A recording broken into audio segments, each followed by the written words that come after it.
We're now being live streamed into my computer. Just taking a moment to check the live stream's working. It looks like it is. Great. Well, in which case, sorry for the slight delay. Good evening and welcome to members, officers, the press, public and applicants joining the Strategic Development Committee. The meeting is also being streamed live on YouTube, so welcome to anybody viewing online, either live or after the event. Some of our officers are joining this evening's meeting via Zoom. Can I check that those who are joining on Zoom can hear me? Thank you very much. And everyone in the room is able to hear me? Thank you. My name is Councillor Rachel Tripp. I'm the chair of the Strategic Development Committee. For members in the room, as ever, when you're speaking, can you please speak clearly and loudly so the microphone can pick up what you say? For those joining us via Zoom, please mute your microphone if you're not speaking. I'm now going to ask first the members of the committee and then officers to introduce themselves. Councillor Susan Masters, East Ham South. Councillor Alan Griffiths, Canning Township. Councillor Arvin Singvedi, Bowling Ward. Thank you. And if we move on to officers, I suggest we try and take that in the order in which you appear on the agenda. I'm Jane Custance. I'm the Director of Planning and Development. Hi, I'm James Bolt. I'm Senior Development Manager.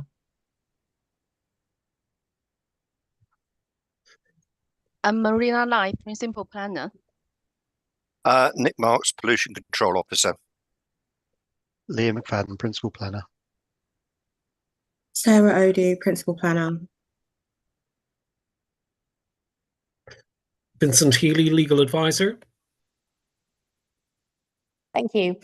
And are we joined by Toby Johnson from the Design Review panel tonight, or is he not able to make it? No, I'm here.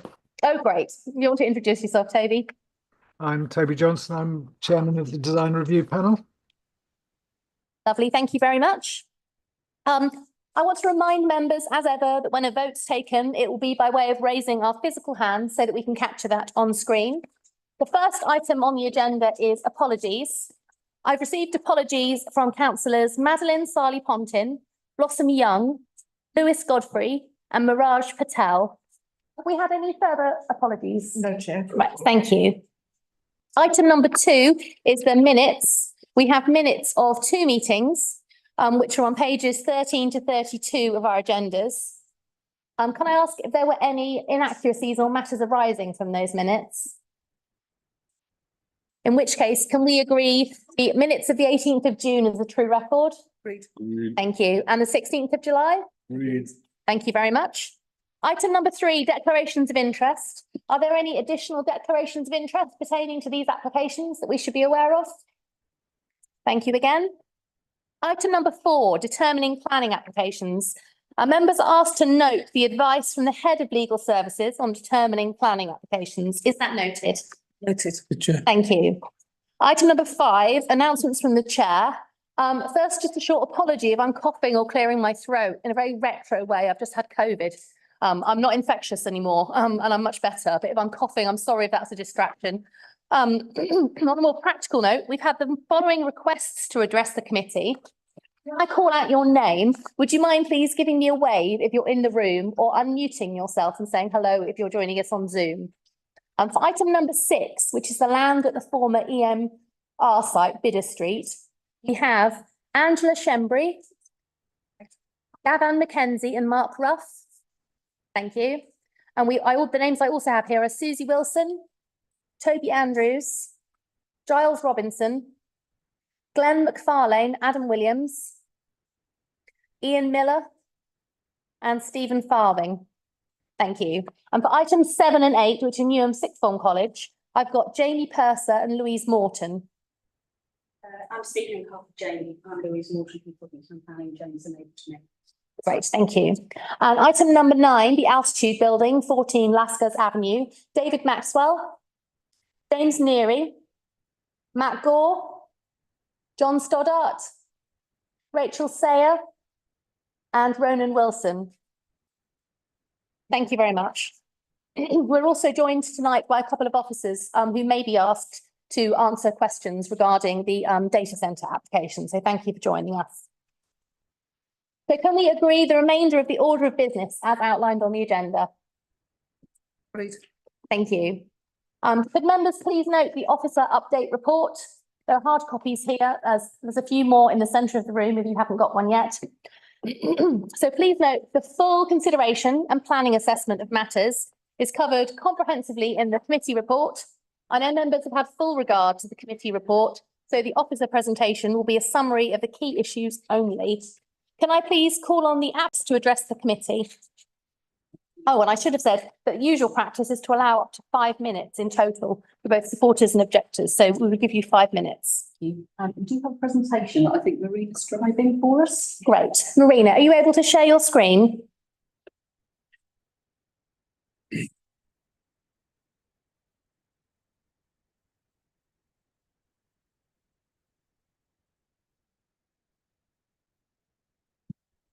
Great, Jump thank on you. the next slide, Marina, and I'll tell you when to flip the slides. On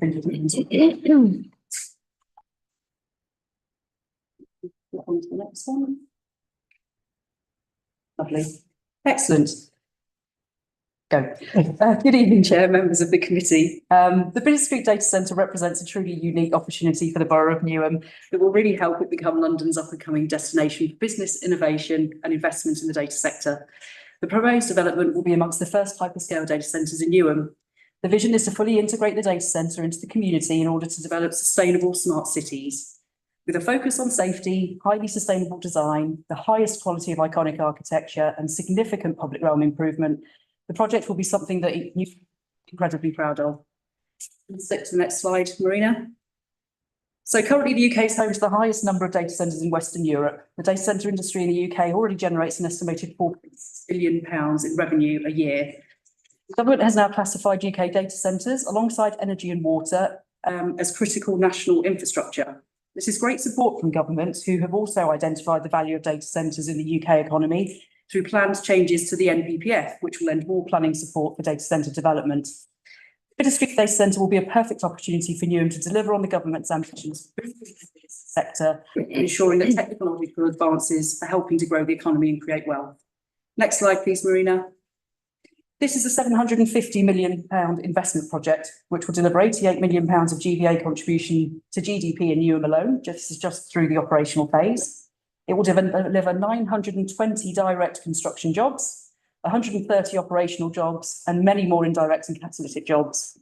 And the agglomeration effects will attract 500 additional businesses in high growth and other data industries in Newham by 2031. And it will also kickstart the regeneration and emergence of a new digital quarter in the Cody Triangle. Next slide, please, Marina.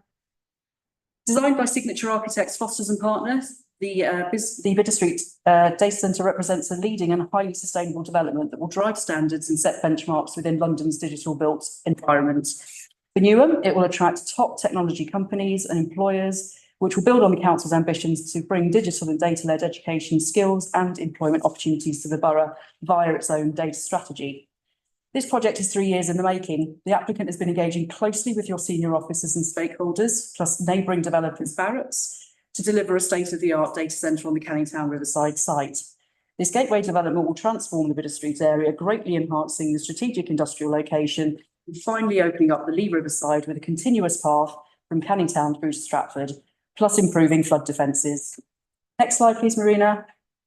In terms of its sustainability credentials, the development will be renewably powered. It will minimise waste, with 95% of all waste being reused, recovered and recycled.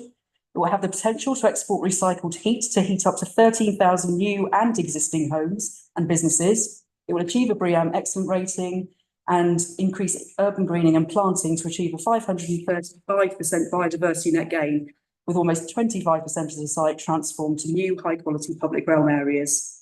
Next slide, Marina. The development will be truly beneficial to the Borough of Newham and its residents. Part of the development package, the applicant is committed to contributions totalling £11.6 million. That's about 2 minutes left. Including a commitment and £1.2 million contribution towards providing residents. £1 million contribution to the council's data education programme, which will help to upskill residents, and a £1.625 million contribution to the delivery of the Newham digital connectivity strategy, which comprises a package of measures to improve digital storage, connectivity and data storage in the local community. Next slide, please, Marina.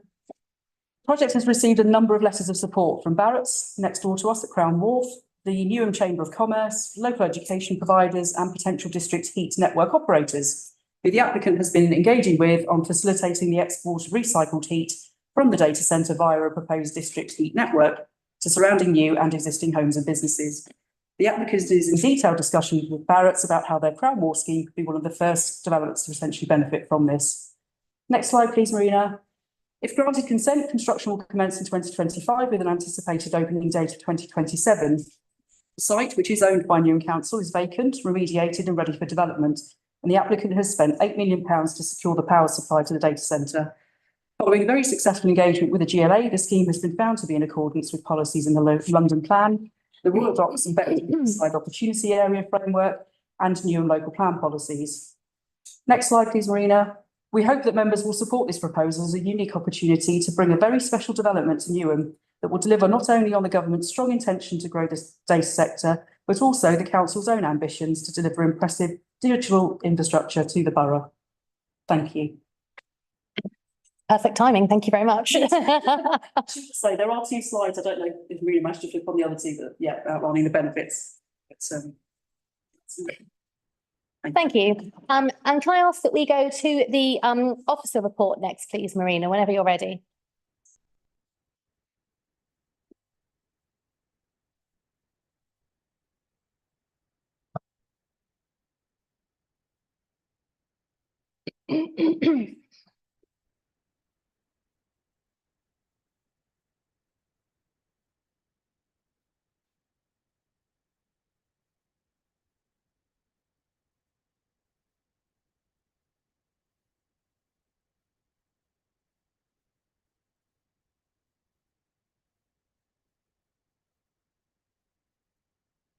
We can see the presentation, but you're on mute, Marina.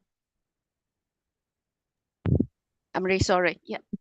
And good evening, Chair and the members.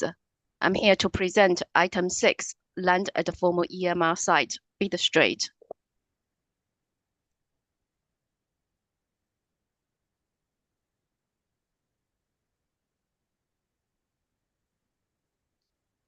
The application site is a vacant land covering an area of 1.98 hectares.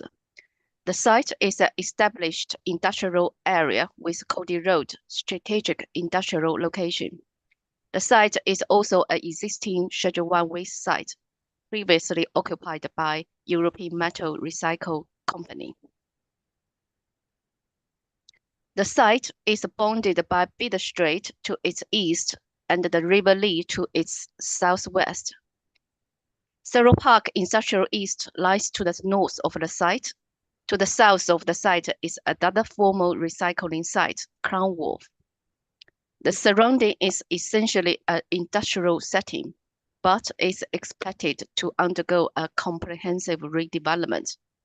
This includes a recently granted planning permission at the Crown Wharf site for a mixed-use development, including 871 residential flats. The site allocations for this application site include Cody Road Sale, forms part of the Kennington Riverside Strategic Site S12, Kennington Employment Hub, part of the Bid Street local mixed-use area. It's a safeguarded site. It also falls in air quality management area and the archaeological privacy area. As identified by London Plan, the site also falls in Royal Docks and the Beacton Riverside Opportunity Area. This slide shows the description of the development. So the proposal is for erection of a data center and a planned building and the energy center with associated works, including landscaping, access, car and cycle parking, and the servicing areas. The application is the EIA scheme. Let's move to the principle of development in relation to the existing waste facility. The application site is the established waste site, which is protected by policy INF3 of the local plan and policy SI9 of the London Plan. Both policies require that the proposed loss of an existing waste site will only be supported where appropriate compensatory capacity is made with London that must be at or above the same level of the waste hierarchy. The applicant has submitted evidence demonstrating that the EMR site has now been reallocated to 6 Factory Road, which was previously occupied by LCM. The EMR site is currently operational under the previous operator's EM permit of 75,000 tons of waste per year. The previous operator of 6 Factory Road has been moved to 11 Factory Road, operating under a waste exception license, and will apply for an EA permit for 75,000 tons of waste per year. And application to vary EA current permit at the 6 Factory Road has been submitted to the EA to allow the EMR to operate a maximum of 150,000 tons of the waste per year.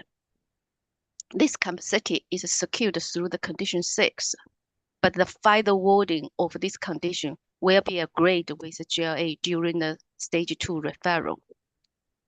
Officers conclude that sufficient evidence has been submitted demonstrating that the existing EMR's waste facility is protected through a reallocation to a new waste site with the borough, and the compensatory waste facilities at the 6 Factory Road would satisfy the policy requirements. In terms of the needs of the data center, I think the applicant has already shown a lot of slides to demonstrate that needs. As we know, whether we like it or not, we live in a digital world. Data centers has now become an essential infrastructure to our modern lives. The demand of the data centers is recognized and supported in London Plan Policy E4, promoting industrial, logistics, and services, including data centers, to support London's economic function, and also supported by adopted local plan policy INF9, encouraging infrastructure that secures good growth and optimizes development potential, balancing local and strategic needs. The data centers are regarded in the London Plan as an emerging industrial activity that is suitable on strategic industrial location in accordance with the London Plan policies E4 and E5. Local plan policies J1 and J2 also support BA uses on designated cell. In land use terms, data center use is compatible with cell designation. The site falls with a strategic site and a cell location. Site allocation for S12, where the application site is based, seeks to support employment-led. Sorry, I got a big cough. Employment-led and the intensification of sale at the northern end of the strategic site. The proposed data center and associated energy center usage are compatible with the strategic site and the cell designations. The usage is also considered to be in accordance with the policies E4 and E5 in the London Plan, which support utility infrastructure and digital connectivity. As such, the proposed development is supported in terms of land use. The following slides will focus on design, landscape, height, employment, and transport, and reuse, energy, and reuse of recycled heat.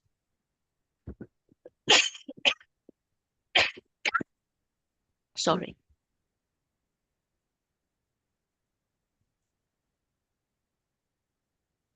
The proposed data center is formed with 3 separate buildings: a planned building, a data center hall, and an energy center. The total built floor space is 95,014 square meter.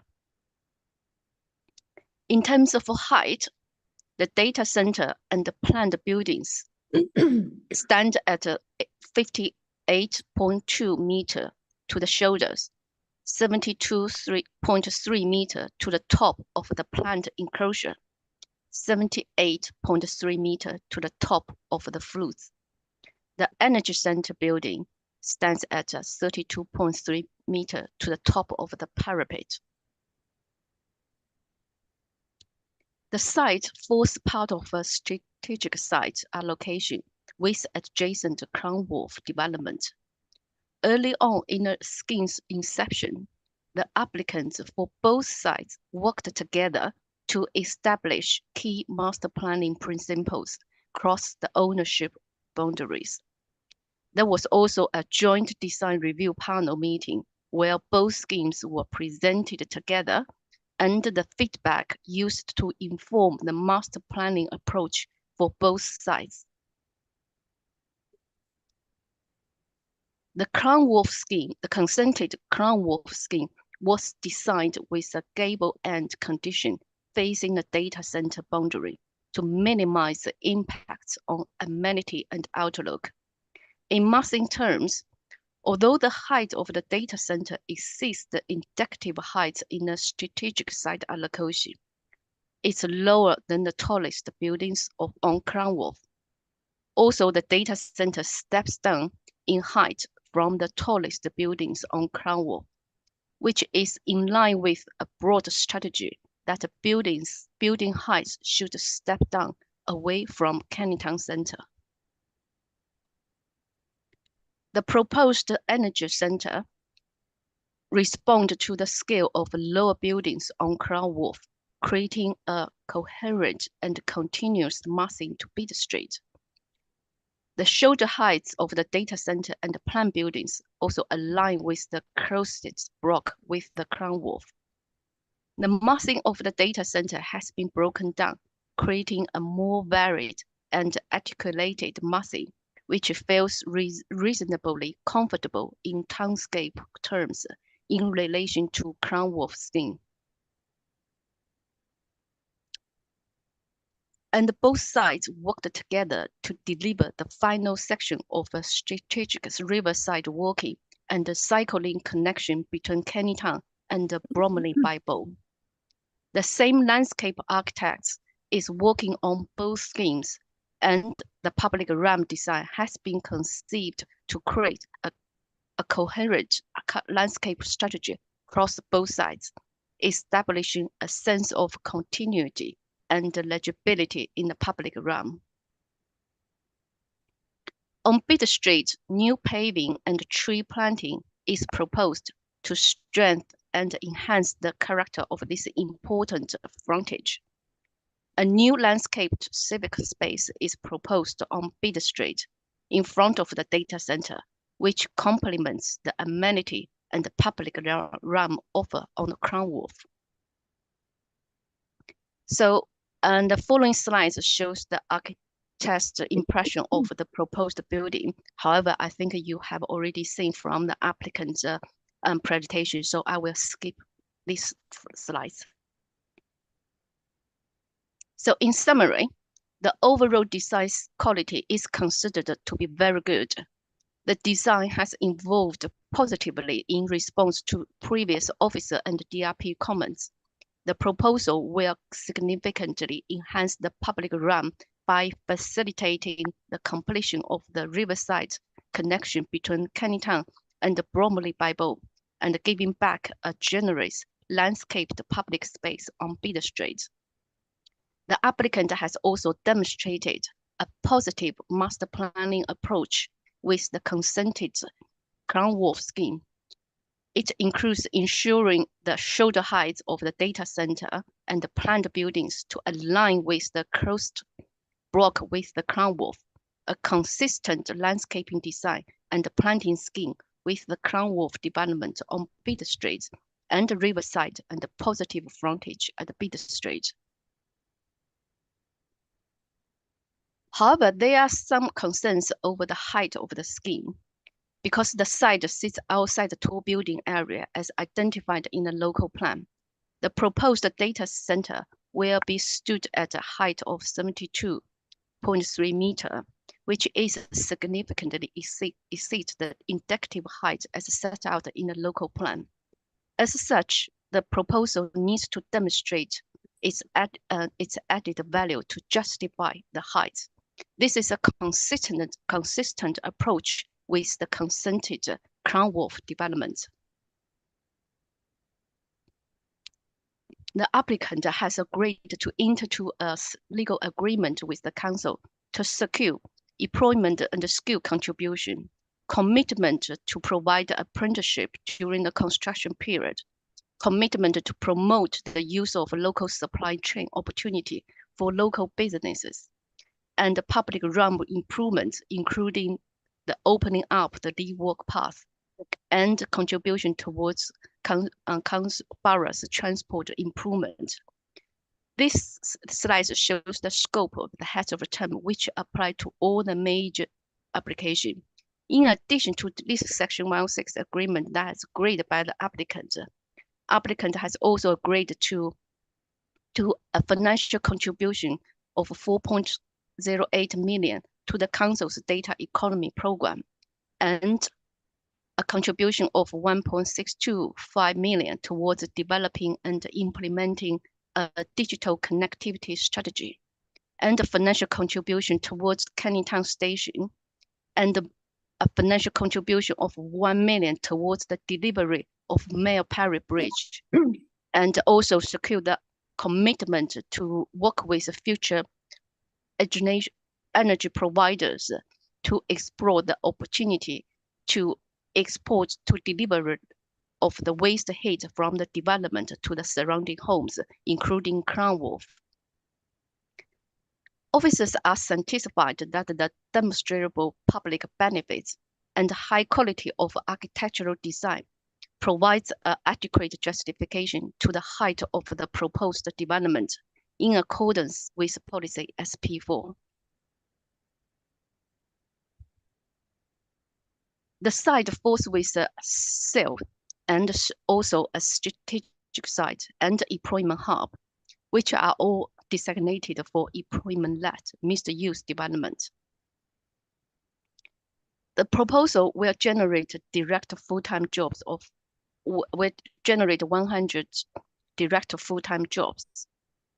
Also, the applicant has demonstrated a positive employment-led approach through their commitment working with the Newham Works team on the council's data economy project and the digital connectivity strategy that are designed to promote and maximize employment opportunities for Newham residents. This slide shows the scope of the heads of term that has been secured with the applicant in terms of employment.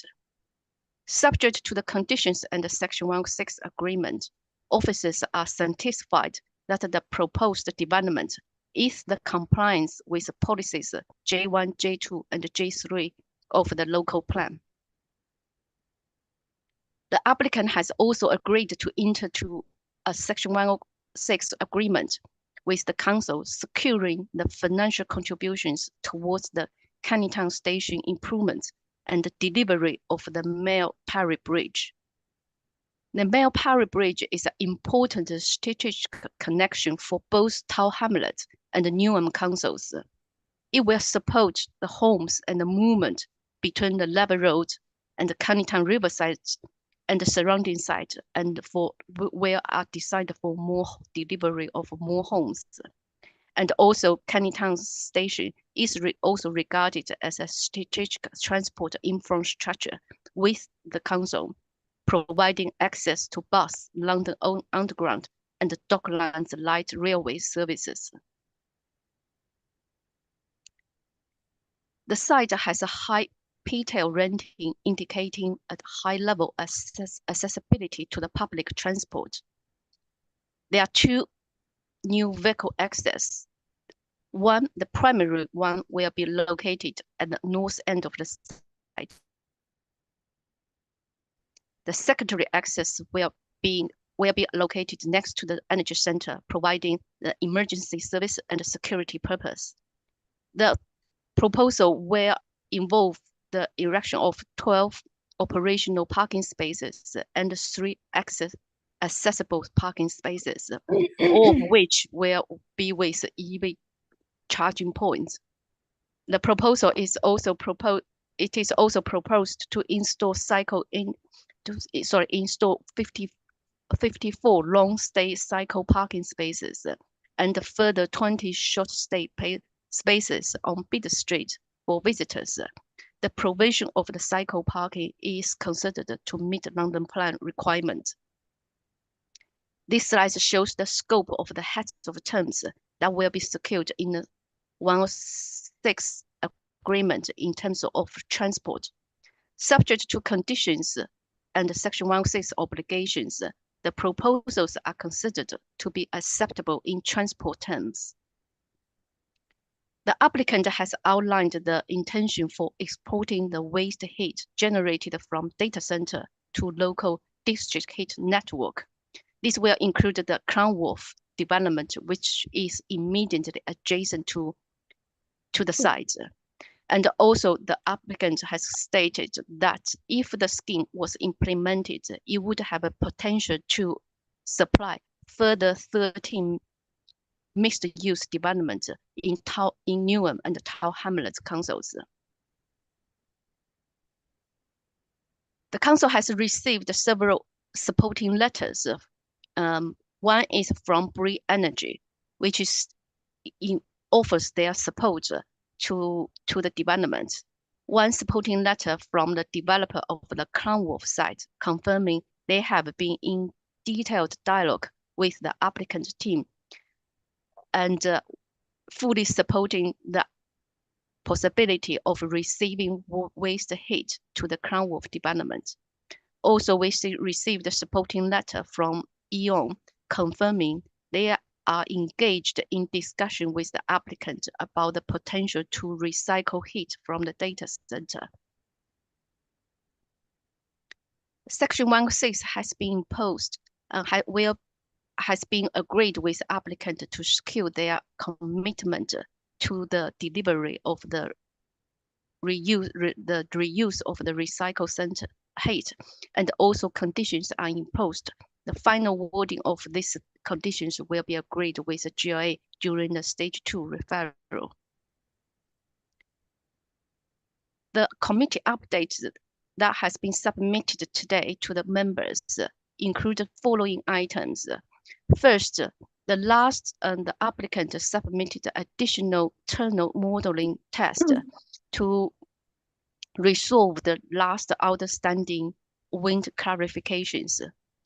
And the Borough of London has sent another supporting letter offering their support to this application on a broader basis. And we also received EA's comment today at 4 o'clock, and they have agreed to revise their suggested pre-commence condition to above ground work conditions.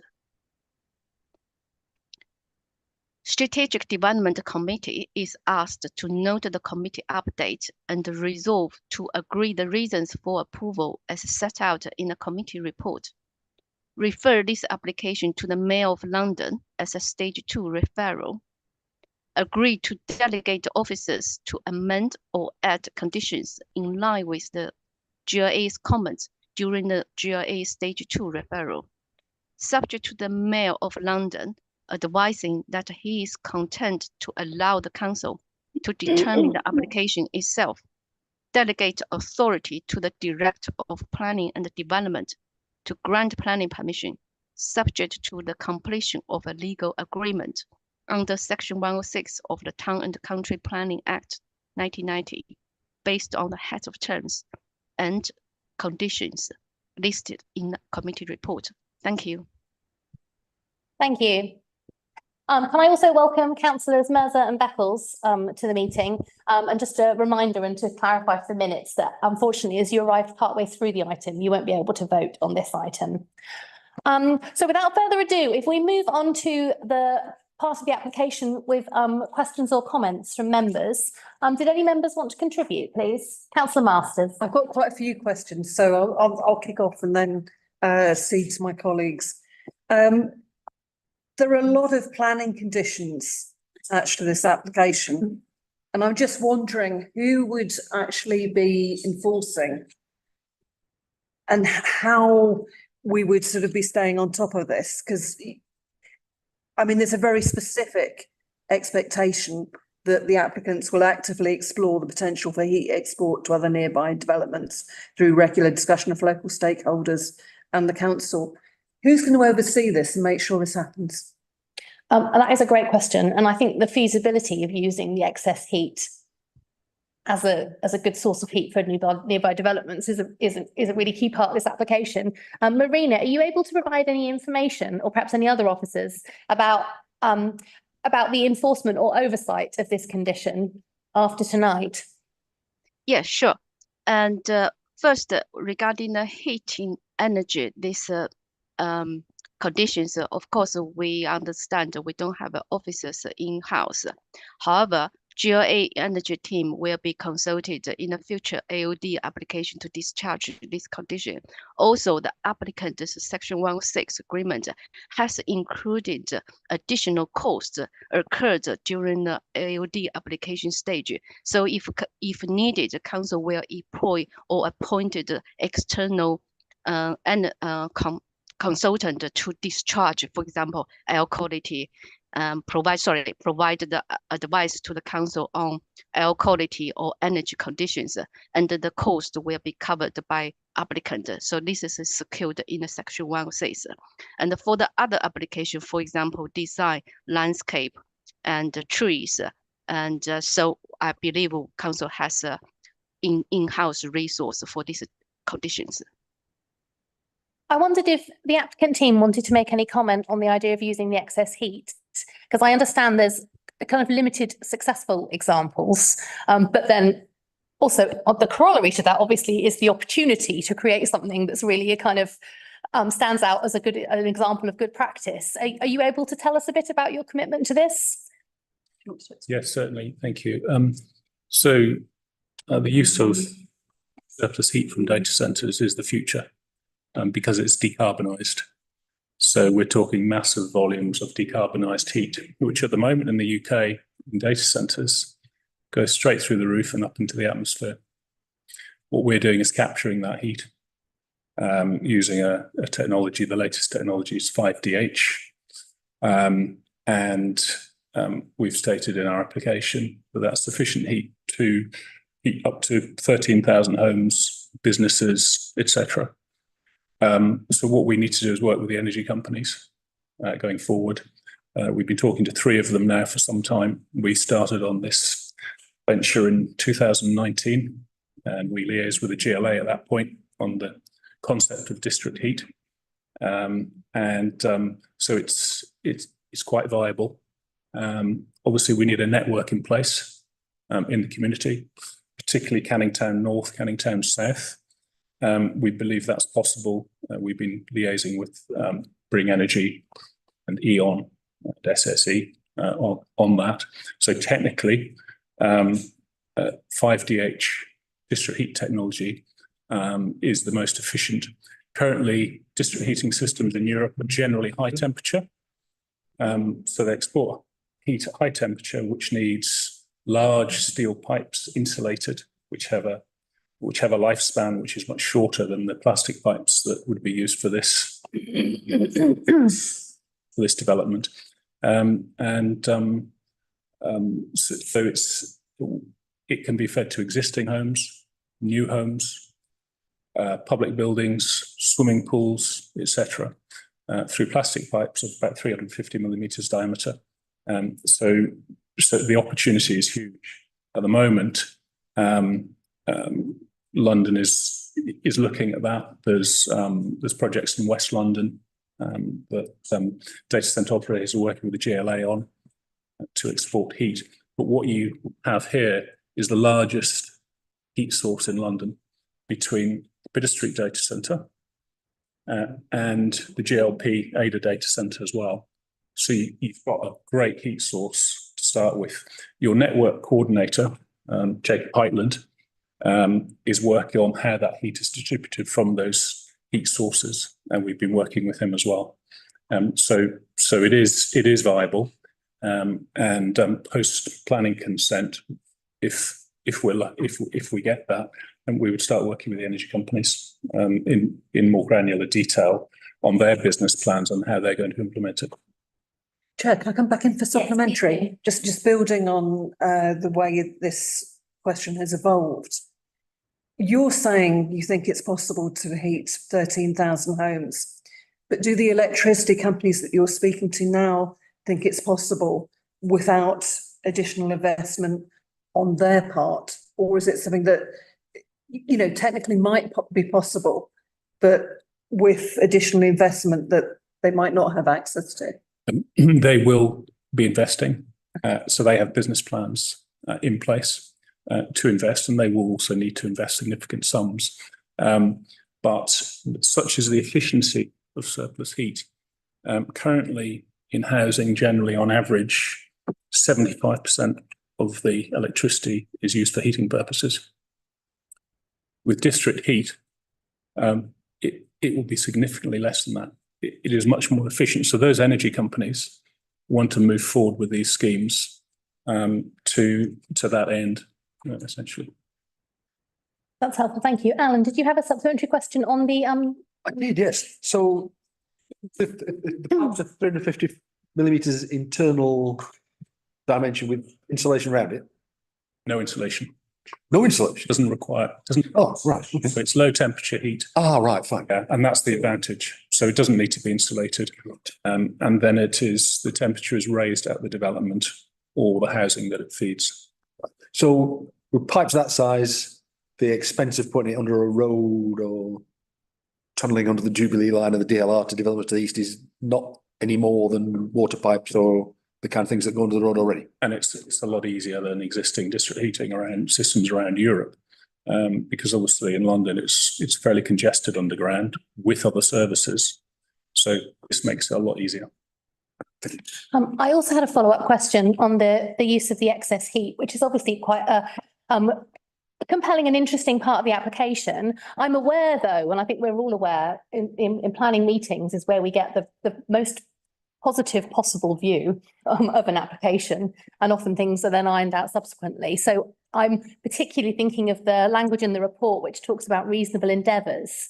And I wondered if it's, and this might be an impossible question, I wondered whether it's possible for officers to reflect on whether, if it wasn't possible to deliver the benefits from the excess heat, if it turns out to be logistically impossible for any reason, does that make a difference in terms of the weight given to the different benefits? Does the balance then come down a different way in terms of the application, or are there still sufficient benefits in officers' views from the application, even without the excess energy, to recommend approval?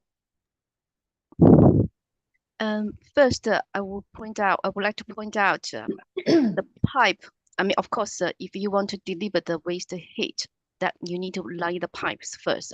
So the pipe element or pipe infrastructure does not form the current application.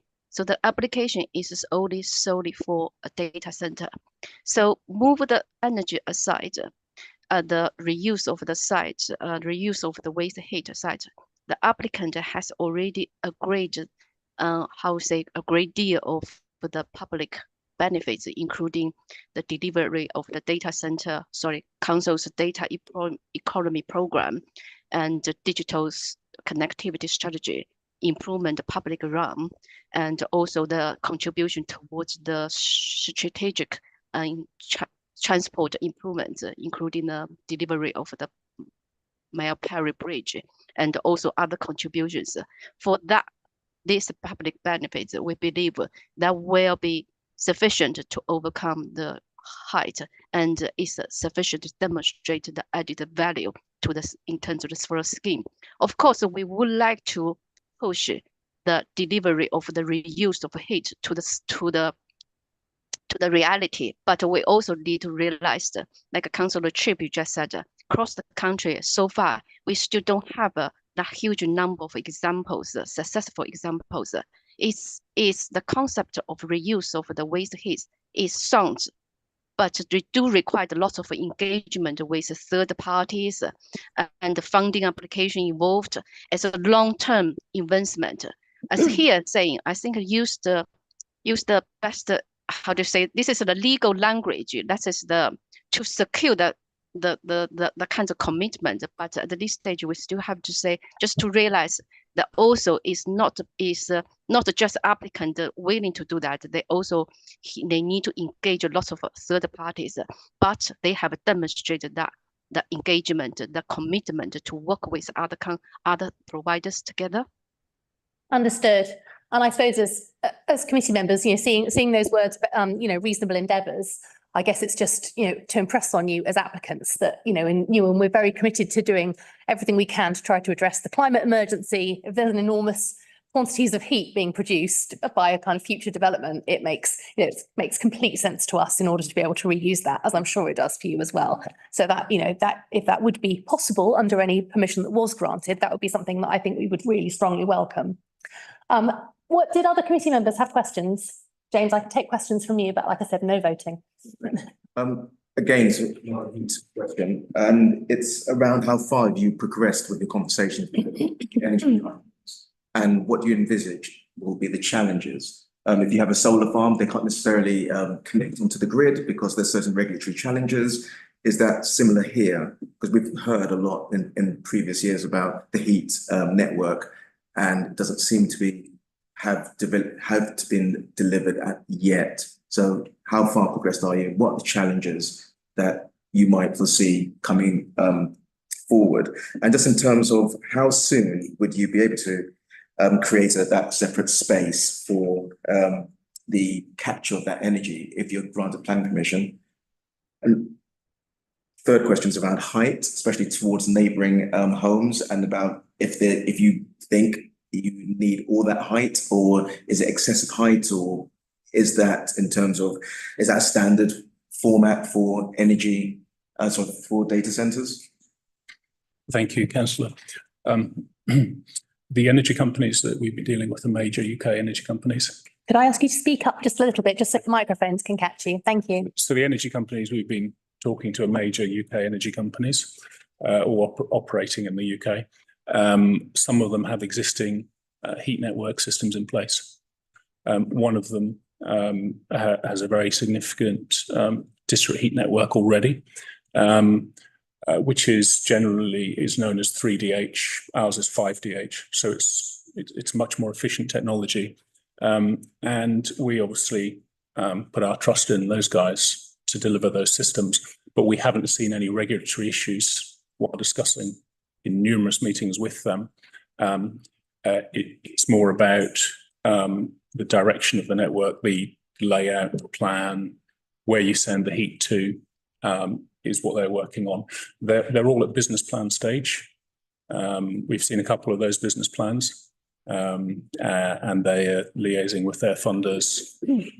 We haven't heard of any regulatory issues that they have with heat networks. I don't believe there to be any. On your second question, sorry, just remind me, what was the? There was one around. So how soon? Yes. Say that installation. Yes. So capture of the recycled energy. Got you. Right. Sorry. So one of the first buildings we would construct is the energy centre, and that houses our substation, our GIS, our transformers, and also our heat pump area. The heat pump area is where we capture the heat from the data centre to send out to the network. We have actually already installed the initial network stubs in Bidder Street as well, because it's important that we reserve that space for the heat. So those pipes are in the ground, the heat to go north, east towards Manor Road, south. So that we are planning to be on site from April 25, start the construction of the energy centre. In terms of the height of the building, there's a few requirements that we have, and one is to accommodate the power that we purchased in October 2020. So we purchased 130 MVA of power, and we need a certain size of data center to accommodate servers.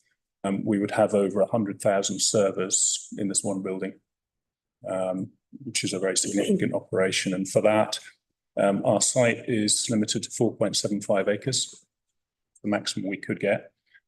So we have to go up to, as Marina's reported, 73 metres to the top. We also need that volume of building to create the heat and capture the heat from the servers for the district heat system. So that's why we can heat up to 13,000 homes. And the smaller the building, the less buildings we can heat. If that answers your question. Thank you. I did have a couple of questions. One of mine was about the education contribution, which I understand is a direct contribution to Newham to do some education which would be to encourage Newham residents into these sorts of roles in that kind of sector. I know we're joined by a couple of colleagues who've been working on what that would look like. And I guess I was keen to ask how we might measure the impact of that, because one of the questions I have in my mind when we look at data centres is that they are obviously really important for the tech sector. But I think we have to be really sensitive in East London to the idea that we've always actually kind of been used as a bit of a dumping ground for the bits of infrastructure that the rest of London doesn't really fancy having around. And I'm just keen for any sort of reassurance that we could be looking at something here that would genuinely provide opportunities for Newham residents to go into the tech sector, provide a kind of route out of poverty for people who in some cases have been in poverty for really quite a long time and really make a meaningful difference. Yeah. So as part of the programme, we'll develop very clear key performance indicators, KPIs, and basic examples of that would be number of young people that go through training, skills training, number of small businesses that get training as well. And I guess that would be the number of kind of touch points that you have, but is there a way of then measuring the impact that then has afterwards? Yeah, we'd like to baseline at the start of the project and measure the impact into jobs over time. And I guess the applicant have anything else that you wanted to share about engaging with the Newham economy? So we've spent a lot of time engaging your very helpful officers on this precise matter, which is very significant in terms of the contribution that this development's making. We feel passionately about making sure that this actually does genuinely develop the employment skills and training that we want this scheme to do. It's so unique in the sense that not only are we contributing to helping upskill residents, but there's also a number of other measures that we're looking into helping out with, but also there's a wonderful development that's going to appear on the site where people can come and visit, they can get on-site training in the borough of Newham. And we're very aware that these jobs that are created out of some of these developments require lots of people to commute. This is actually going to keep people in Newham, so they can get trained in Newham and they can work in Newham. So it's a real unique opportunity in that sense. And I'd like to think that you think it's actually a very nice, beautiful looking building rather than something that's going to be a blip on your borough. Well, that does bring me on to my next question, which is that I saw the various iterations that the design had been through. Toby, I wondered whether I could bring you in from the design review panel's point of view. Obviously, we've all been having a good look at the images that we've got. But this is still an extremely tall building and quite striking. So your perspective on the design will be really useful, I think, please. Yes, well, we've had a number of reviews with the applicants over the last 2 or more years, and I think it has been sort of very challenging. The scale of the building has I think been challenging for us all to sort of get our heads around. But I think the initial proposals were a lot larger than is being presented now. And it was far more monolithic. And I think over the period of the discussion, the sort of shoulder level has been brought down so that it's no no larger than the adjacent residential buildings, which we felt was an important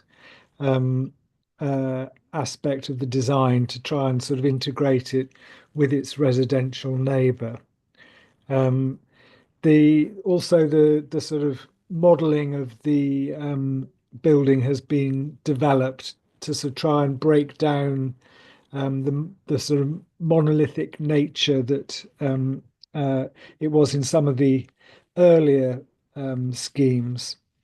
So I think we feel it's a right. I mean, it is still a very big building. Let's not forget that. It's the shoulder is about 19 residential stories, and the upper level's about 23 residential stories. But I think, given the scale, you know, in that corner of Canning Town, and the sort of work that's being done to sort of mitigate the impact that a building of that scale will have. And I think the approach taken to the cladding, which I think is a very important aspect of the design, and one that needs to be secured through to delivery, because it provides some depth and light and shade to these very large sort of surfaces, which, you know, are windowless, and therefore we're looking for something to sort of break down the massing of these very large blocks. And I think the sort of tessellated paneling that is proposed begins to do that. So I hope that the conditions are strong enough to secure that quality through to completion. So, you know, I think we're comfortable with where the scheme is. You know, the efforts that's been put into landscaping are again to try and sort of sit this large object within its context. I think are largely successful.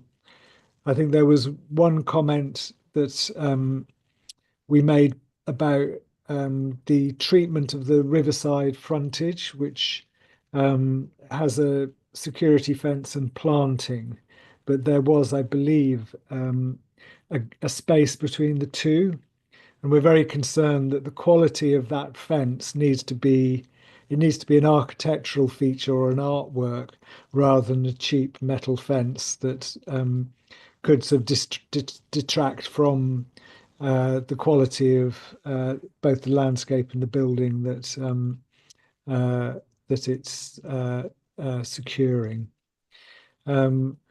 So I think it's clearly a sort of challenging proposal, but I think we're broadly comfortable with where it's arrived at. That's really helpful. Thank you. And just to reiterate, I'm sure most people here have heard me say this before, how very much we as a committee take on board the detailed information that we get from the design review panel and the amount of weight that we give to their views, and to the extent that we see applications developing through the progress with the design review panel is always a really important part of our consideration. Councillor Singh Verdi, I did see Susan first, although actually we have heard from you. I might go to Harbinder first and then back to you. Okay, I've got a number of questions really, in a sense that ranging from the additional electricity to the grid which you have, does this mean that we're going to see additional pylons, or is this going to be all underground cabling? It's all underground. Underground. Okay, that's an easy one.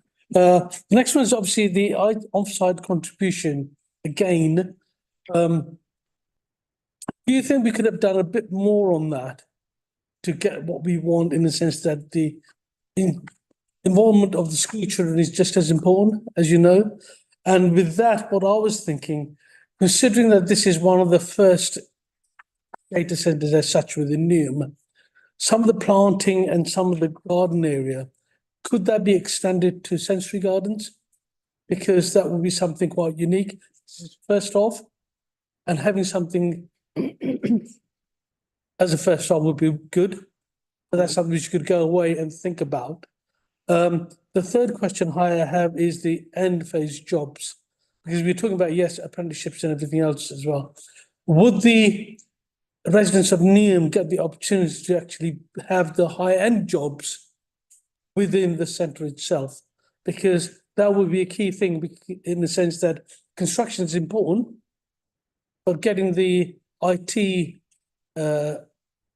I'm not going to use the word which I was going to use, residents who have the expertise get the opportunity to work there as well. I do have one other question, which is to do with the community involvement. Because one of the comments on page 55, we do have the communication which has been lacking. Do you think we could have done better communication of the project? And could we still do better now, how we can engage the community and tell them what the project's about and what are the benefits? Thank you. Thank you. Ask the applicants to respond to those in any order that you like.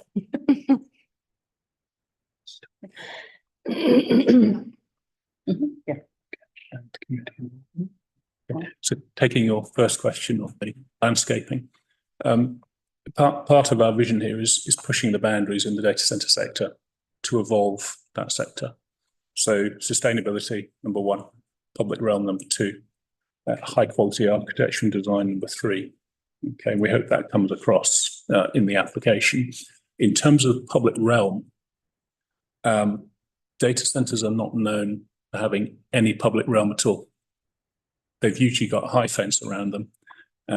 They generally look like Fort Knox, and we're trying to push the data centre sector, which we are in, where urban data centres are concerned, that they become part of that community, and they're not seen as monstrosities behind metal fences and security. So we've given over just under 25% of our whole site to landscaping. So that's the Bidder Street elevation, but also the river walk as well, where we'll construct a new river walk, which is over 100 metres in length. And you join that up with the Barratt development, and that's approximately 263 metres of river walk, which, as we've said, as you've heard, joins up to the Cody Dock ecological area, by Bow, and up to the Olympic site as well. That path has been shut for decades. So there's we've seen a lot of community support for that. Also, when the Mayor Perry Bridge comes in, it will connect into that and Tower Hamlets. So that's a lot of public realm from our perspective as a data centre developer. And it also is designed in conjunction with Crown Wharf and their public realm as well. I don't know if you want to say that. Just respond to that point. So the landscape design will certainly be celebrating the seasons and the senses. Okay. Answer the questions on jobs. So the slide that Marina had. So I don't know, Marina, if you could pop up the slide again that has a summary of our benefits, but I'm going to just read out 3 statistics to you so you can understand where we're coming from. So we'll start during the construction phase. So whilst this is being built, you asked about skilled jobs. So half of all the construction jobs that will be created will require an NQF level 4 qualification. So that demonstrates that it is a skilled job. So over half of the construction jobs will be requiring skilled labour. When we move on to the operational phase, 2/3 of the jobs will be in that category as well. So it's a very significant development in the sense of creating jobs across all spectrums of levels. So right from, I don't know, the security guard on the door through to the CEO who's running the whole ship. So, and everything in between that. And part of the work that we're doing with our Newham work is to develop those opportunities for people to enter into those skills and training strategies to give them the necessary requirements to then go and fulfil the job requirements that we've got as part of the project. So we've spent a lot of time working with your officers to come up with a scheme. We're not going to walk away at the end of it. We will continue to work with our Newham work to make sure that the contribution is actually intended and spent as planned, which is working with all the local education providers. You'll have seen support letters from the universities. etc. So we're in it together, and it is a realistic prospect that we look to deliver on. And of course, the Section 106 locks us in, so we've got no escape. So yeah, hopefully that answers the question. There was another one, wasn't there, about community involvement? So yeah, so we've as I say, we've been working on this project for 3 years. So it's been a long time since we've been discussing the project. We have also been very keen to engage with the local council ward members. They've been in lots of discussions with us, and they've been really helpful in terms of giving us advice to how to engage with the local community. So we've done exhibitions. We've done 2 exhibitions to publicise the development itself. We've done leaflet drops. We've actually gone to meet various people about some of their concerns about the scheme itself.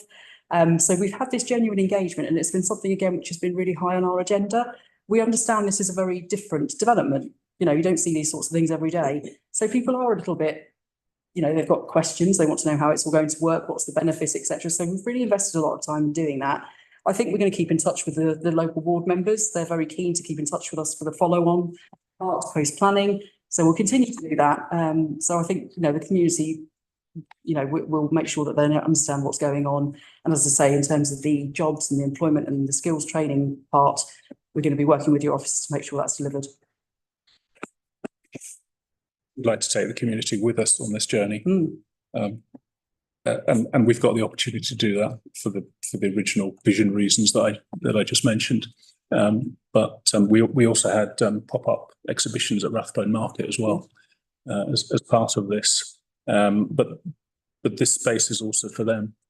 And we see this development, the Bidder Street Data Centre and Crown Wharf, as the gateway and the catalyst to regenerate that whole area. So it is something for everyone here. Thank you. Susan. I've got 3 questions, but I'll try and sort of keep them quite succinct. Firstly, in terms of the Newham data project, I saw in the papers there was mention of East Ham Town Hall. So this sounds incredibly like Newham Sparks, which was actually shelved. So I'm just wondering whether this has been reframed as something new. So that's my first question. And if it hasn't, how, and this might be an unfair question to ask you, but I'm just wondering how it will be funded sustainably going forward if it is Sparks, given that the funding was sort of pulled from that. Second question, in terms of air quality impact, we're going from 12 to 48 generators between 2027 and 31.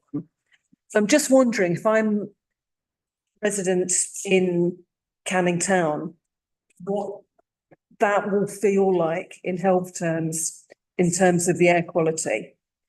And then finally, there was an incredible statistic. Now, I'd heard a rumour about this, but it didn't seem to be in my papers. So I was really pleased it came up in the presentation at the beginning, about 500 additional businesses being drawn in. Now, I'm assuming that these would be coming in once the data centre's up and running over the 4 years to 2031. Yep. Where are they all going to go? Who are these businesses? I mean, it sounds quite exciting, but I'm just wondering what these businesses are and how we're going to be working together to ensure that these businesses can be accommodated in this sort of surrounding area, because that, and also how that's been modelled, basically, where that's all come from as a statistic. Mm-hmm.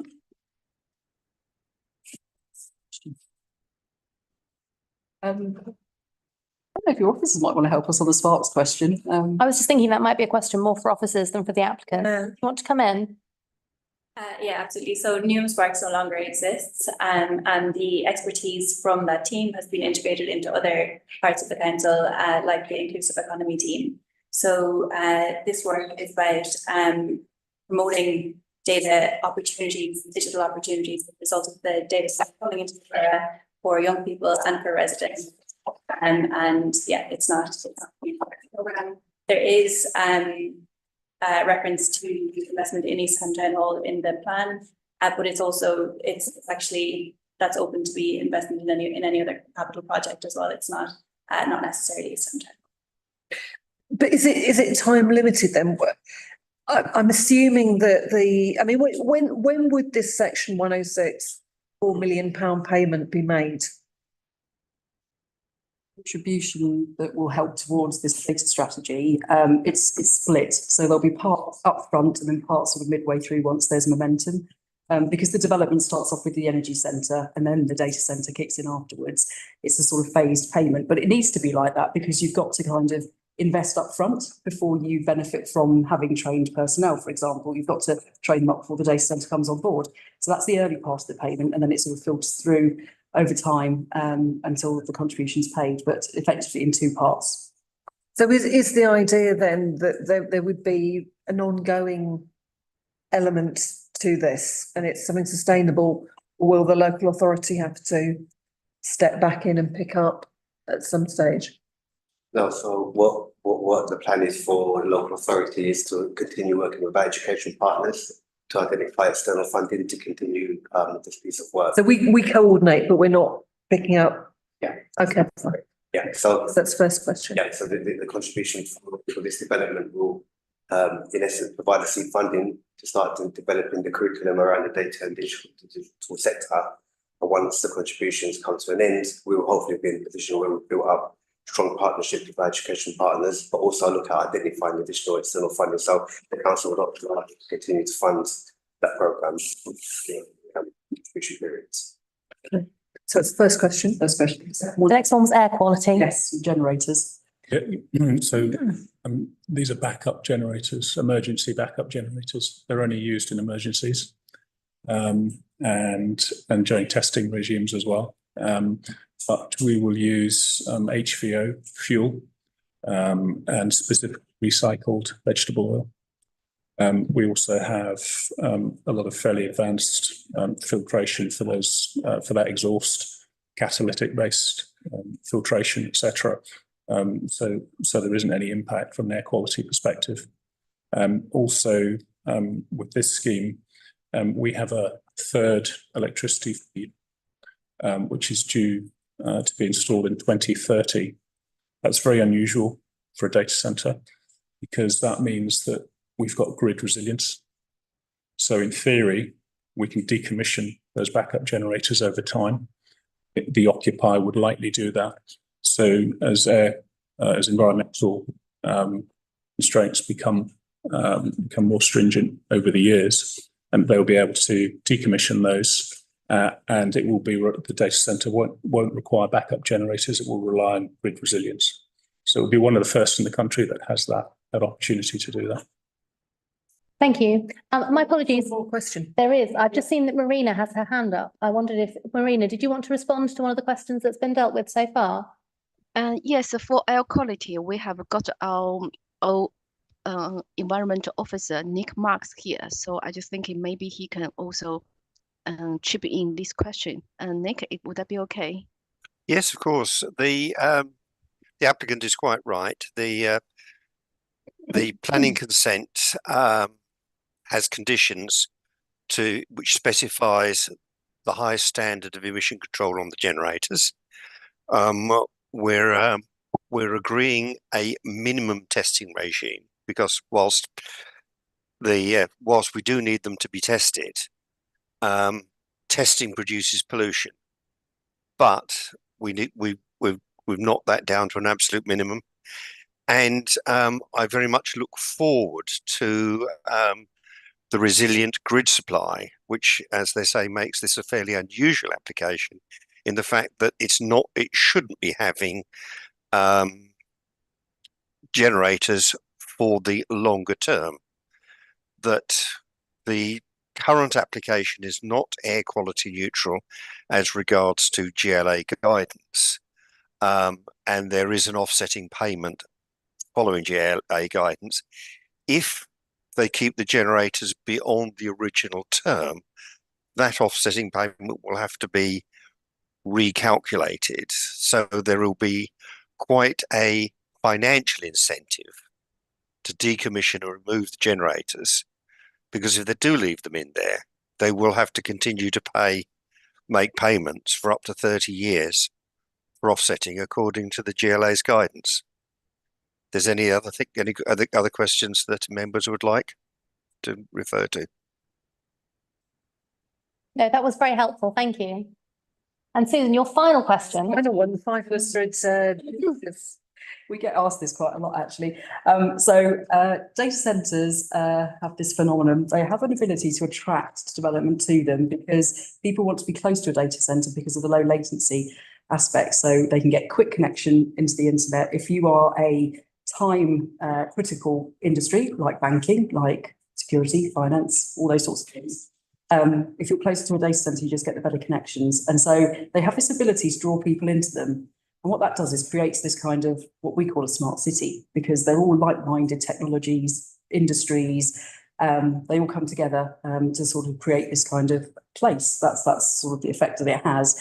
So we actually have spoken to officers about what this could mean in the future. All of a sudden, if we're going to suddenly blitz Newham with all these businesses, etc. But the location is so special and unique in the sense that it has the capacity to deal with that. It's a still location, strategic industrial land. It's the perfect place for intensification. That's what policy calls for. So you could see this area really emerging. And I know the council strategy has always been for this to be a digital quarter.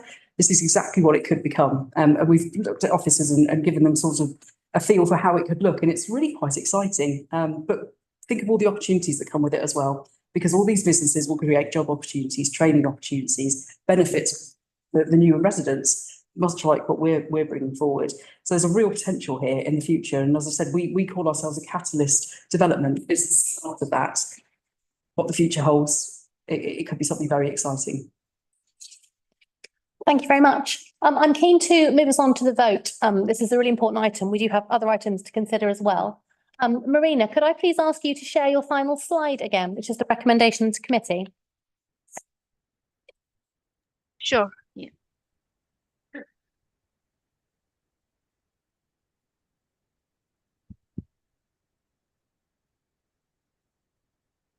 So we're asked to note the committee update and resolve to agree the reasons for approval, etc., etc. I wasn't going to read all of that anyway. It's a good job I wasn't. Can I please ask those in favour to show by raising their hands? Thank you. That is unanimous of those of us able to vote on this item. Thank you very much for coming. I'll say, as I always do, you're very welcome to stay and hear the other applications, but we quite understand if you don't want to do that. So we'll move on then to item number 7, which is Newham Sixth Form College. I know that we do have someone from the applicant speak to us on that. I'll just give a minute for the previous item to leave the room.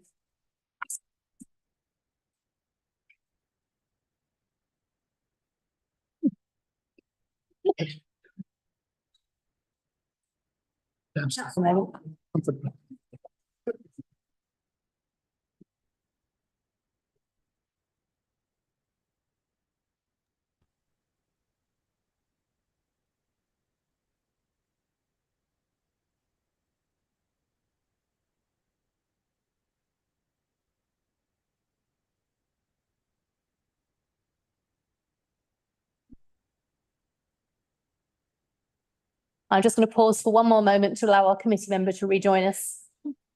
We move people around a bit. It might make sense, actually, although I think you're here for the next item, aren't you? Yeah, I think we can move everyone else up in a moment. I'll give Harvinder one more minute.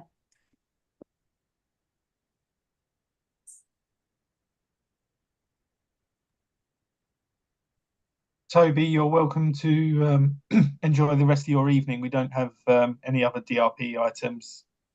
Okay, thank you very much. Thanks, Toby. Thanks for joining us, Toby. Have a lovely evening. Thanks a lot. See you soon.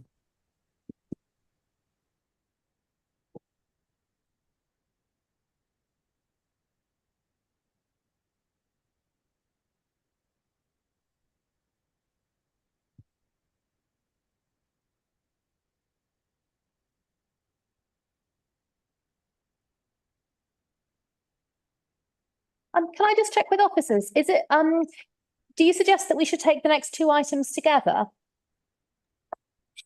Yes, Chair, because they're both at the Newham College, so it's a joint report and a joint presentation as well. Okay, great. So we'll make sure that we vote twice at the end on the 2 separate applications. But if we just have one presentation from the applicant, and in turn, presumably just the one officer report?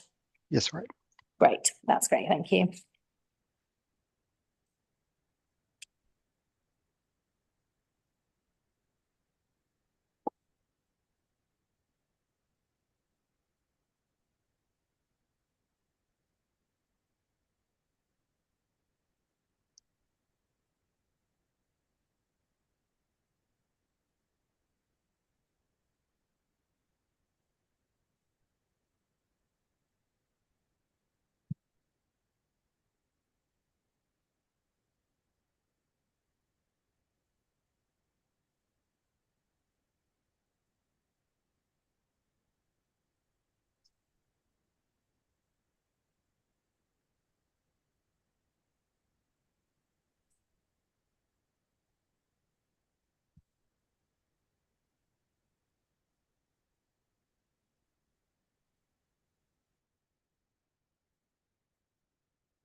Right, with that, we're going to move on to the next two items on the agenda, items number 7 and 8.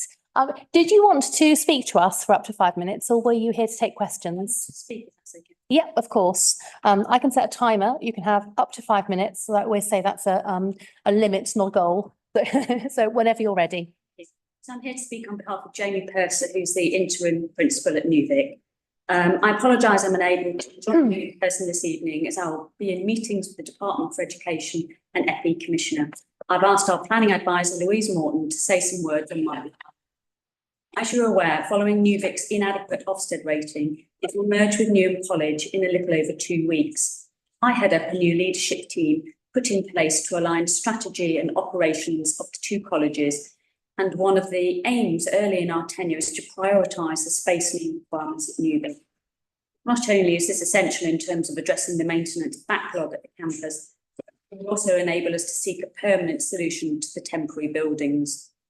In the medium term, Newvic needs to provide continued learning to its students. In this respect, the two temporary buildings provide 18 classrooms and accommodate some 500 students. Without these buildings, the college would not be able to operate effectively, as teaching would either be displaced into spaces which are not fit for purpose or lost from the campus entirely. The buildings were originally built to accommodate the government's requirement for all young people to remain in educational training until the age of 18, and have remained in place to meet growing student numbers at the college. Compared to other buildings on the campus, they provide good quality, spacious classrooms. To explain, the majority of classrooms at Newvic are specialist facilities like IT suites, labs and studios, etc., rather than general teaching spaces that can accommodate large numbers of students on SEND or foundation learning programmes. And the temporary classrooms therefore provide valuable space for general teaching. When the consents were renewed in 2019, this was to enable Newvic to progress its master plan for the redevelopment of the campus. This large-scale redevelopment approach is unaffordable and is no longer being pursued. Newvic is currently in supervised college status, meaning that the DfE and FE Commissioner will not approve any but health and safety related expenditure before the merger takes place. The replacement of the temporary buildings will not happen immediately thereafter, and the college has shared its programme. This indicates in the first year, all systems will be aligned with colleges and a full curriculum review will be undertaken. To clarify, there's relatively little curriculum overlap between the two colleges, and where there is duplication, this either reflects growing and sustainable demand, government educational policy, or alignment to the skills agenda. The second year will see the preparation of an estate strategy, followed by funding application to the DfE. In the third year, in the first part, we hope to be in a position to share proposals with the council through a pre-application submission, which will include a permanent solution in place of temporary buildings. This will hopefully receive support and lead to the submission of a planning application thereafter. The timescale is dependent in part on the availability of funding from the DfE and GLA. The college is prepared to enter into a planning performance agreement, which reflects our intention to work with officers to find a mutually beneficial solution to the site. It serves an important identified need within the borough. It's the largest sixth form provider within Newham, with some 80% of students coming from the borough. We're very proud of what we do in reaching students from disadvantaged backgrounds, providing them with the opportunity to progress to higher education or employment. The merged college will continue this good work, and we are committed to continue to deliver sixth form provision at the Prince Regent Lane campus. With regard to the objection from a neighbour on Jenkins Road, we take issues of antisocial behaviour very seriously, and we have appropriate measures in place to control this. In my 6-month tenure at Newvic, there has been no fighting, raucous or antisocial behaviour. Students do not and cannot enter the college in the way described in the objection, nor do students drive cars to college or play loud music. There is no smoking allowed anywhere in the buildings, and I've yet to see anyone sitting or loitering on the fire escape. We always value feedback. On this occasion, however, I can find no evidence that any of the grounds for objection are well founded. Nevertheless, I've raised all of these points with security and estates, who are well placed to promote and maintain high standards of behaviour across the campus. Thank you for your time this evening. It's almost exactly on time. Thank you. Can I ask that we move to the officer report, please? Thank you, Chair. I'll just share my screen.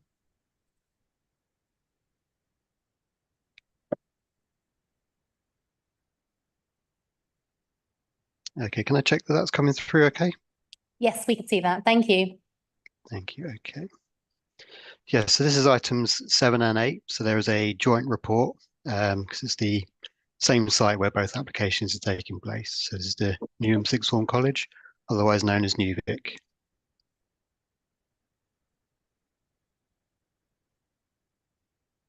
So this is the location of Newvic. It is on the west side of Prince Regent Lane. And the proposals are to amend previously existing applications which extended temporary permissions. So in effect, they would increase the time limit by an additional 3 years, expiring on the 19th of November 2027 for both applications. And I would also ask members to just note the contents of the update report. So we have added a suggested informative to the decision notice, and also an additional objection was received, which we responded to in that update report. So for some context, this is an aerial view of the college campus, and the buildings that we are discussing today are the G block and the BU block, or the business unit, which are just identified there on the picture in front of you. So some photos of the structures here. The yellowish structure is the BU, the business unit, and then the smaller single-story structure is block G. So I'll give you a brief timeline of the application. So starting with block G first, temporary permission was granted in 2009 in September for the single-story structure, and that was set to expire in November 2014. In October 2014, an additional application was submitted to extend that for another 5 years, which was granted. And then in September 2019, it was again extended for another 5 years. And then we're now at the current application. And similarly for the business unit, the original application was submitted and approved in November 2014, and again extended in September 2019. So both applications currently are set to expire on the 19th of November this year. So as part of the consultation process, we notified 124 neighbouring properties, and we erected site notices outside the site. 2 objections were received. One was during the consultation period, and then one was received after the committee was published, and that's the one that's addressed in the update report. So to briefly summarise the objections, the concerns were about privacy and overlooking, the state of trees within the area, specifically some noise from the burglar alarm, and then behaviour of students. So the key planning considerations here are the principle of development and the use of temporary permission, the design of the structures, and their impact on neighbouring amenity. So beginning first with the principle of development, the land use. So the structures are in use as educational facilities. There's plenty of national and local policy which supports providing educational facilities to meet an identified need, which this does. There are no changes proposed to intensify the use or increase the number of pupils as a result of this application. So the land use remains acceptable as it was before.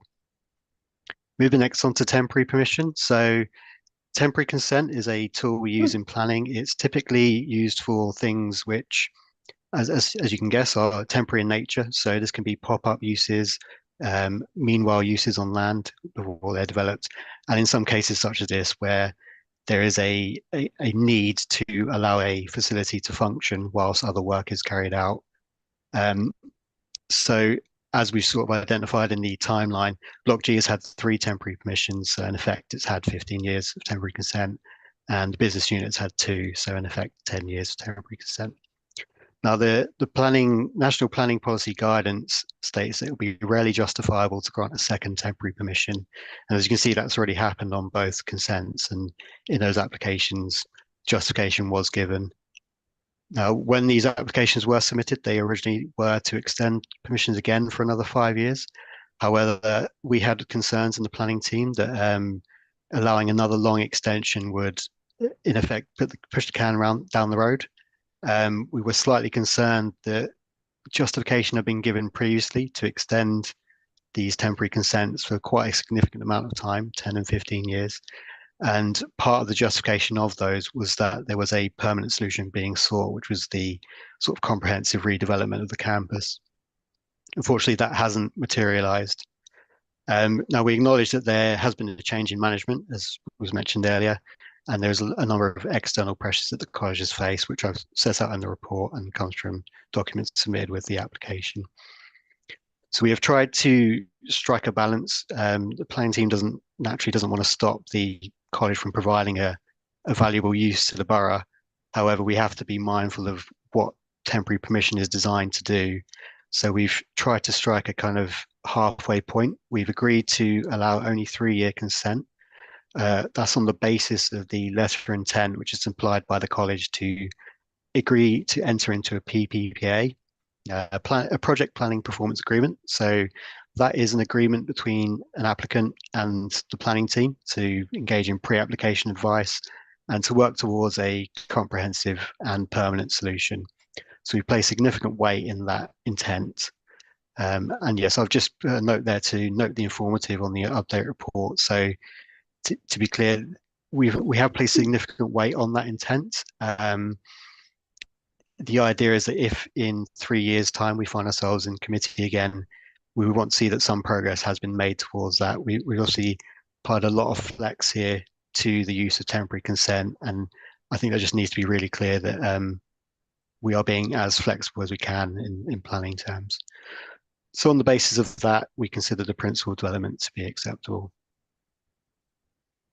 So moving on to design, the structures have been in place for several years, and the scale and the size of them would have been assessed and considered acceptable as part of the first permission. There's no changes to that, so we consider that remains acceptable. They are located away from the edges of the campus, so they're not highly visible from public views.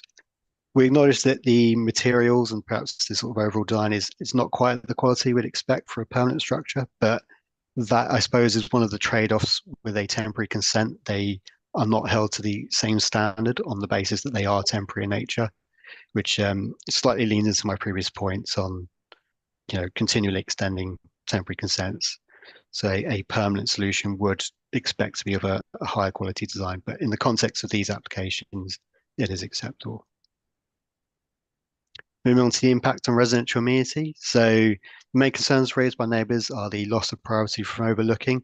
So specifically, as was mentioned earlier, there was a first floor fire exit, which was raised as the main concern by one of the residents.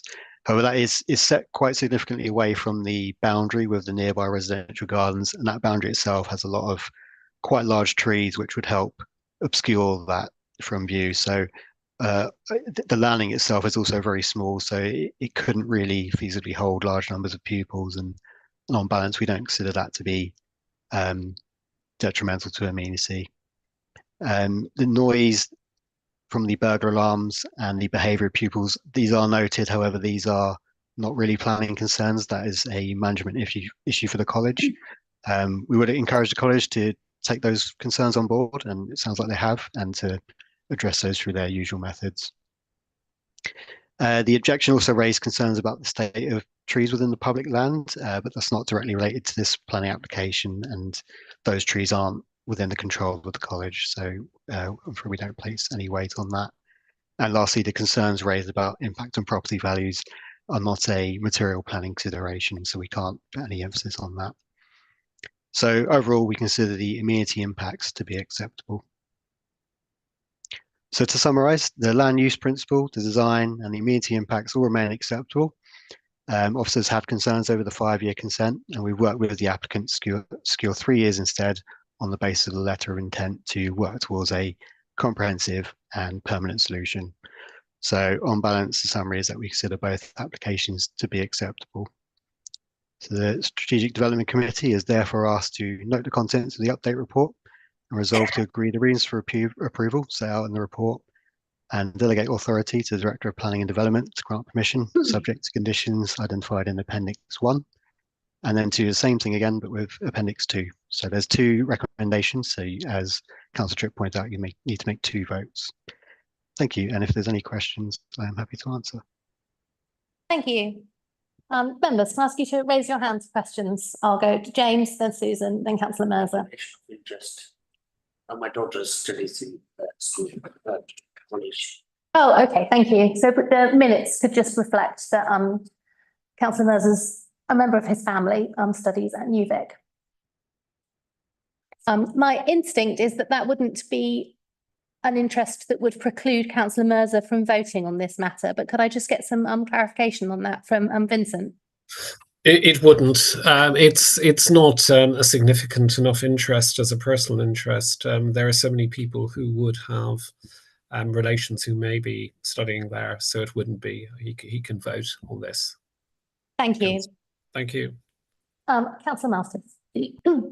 Oh, sorry, I was going to go to James first. Thanks. I think, Liam, you touched on my first question, where I was going to ask about at what point does national policy or our say that you've kind of exhausted the number of temporary planning applications that you can seek, and we've set a period of 3 years rather than 5. In terms of the quality of the temporary buildings, compared to temporary buildings that we might pass now with our current standards, would this fit, or would this be fit for purpose? Or are we making an allowance and being slightly, you mentioned about being flexible. Are we being flexible because this is already an existing temporary building and the quality of, say, the wood, brick, or whatever the structure is currently fit for students to use and teachers as well? Thanks, Councillor. Yeah, so my understanding is that the internals of the structures are actually quite high quality compared to some of the older classrooms in the building, and perhaps the applicant can give you a bit more information on that. In terms of flex, you're right. So there is an acknowledgement whenever we grant a temporary consent that no developer is going to spend a lot of money using the highest quality materials on a structure which is only intended to be there for 5 years. Likewise, they're not held to the same standards of sustainability would be my other sort of main issue. In terms of whether it would compare to a temporary building constructed now, I think it's very contextual. It would depend on a case by case basis. There is a comment on the decision notice to make sure they're held to the current fire standards and safety standards and all the rest of it, which sit outside of planning, all that health and safety legislation. They'll need to be updated with anyway. But yeah, there is flex here. The materials used are not what we'd like to see on a permanent structure.